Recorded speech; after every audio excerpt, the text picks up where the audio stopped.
अब होई बवाल। ए भैया, कह के तू बवाल कहीं पे कर नहीं सकत, काहेला कि हमर खुला चैलेंज बा कि तू कह के दिखाव कि हम फन्ना गांव में बवाल कर देहब, चाहे सोशल मीडिया पे बवाल कर देहब तो न हुई।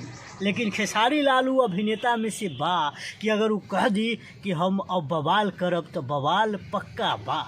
देख ल, गाना में टीजर में लिख देले रहे कि अब होई बवाल, और टीजर यूट्यूब के मेन सेक्शन में 3 नंबर पर ट्रेंड कर रहा बा। अब तक आवे वाला समय में वो 1 नंबर पर भी करे लागी। और गाना के नाम बा डाल के चलो। गाना में खास बात यही बा कि गाना में आप लोगन के फिल्म क्रिश 2 के भी सीन देखे के मिली। जे सपना जे लगैले बा आँख में, है ना, सपना ना बा ना ओकर, जे खेसारी के साथ कमर हिलावतिया। जब वो कमर जो हिला रही है ना, तो देख के तो लगता है कि वहीं जो हम ही से कमर हिलावे लागे है।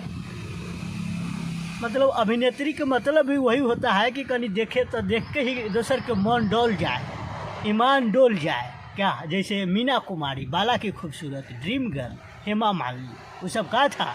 एगो अभिनेत्री पर 4 गो अभिनेता फिदा, धर्मेंद्र, राजकुमार, संजीव कुमार, हाँ।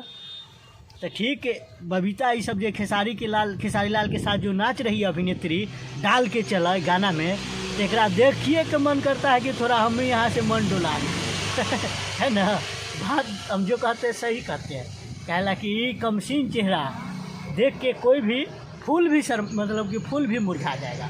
खैर, खेसारी लाल के आवे वाला गाना बवाल तो करिए दिया। और ये गाना आपको कैसन लगा डाल के चला, आप कमेंट में बताइए। और क्या बोले आप लोग कमेंट में बताइए, और इस वीडियो को शेयर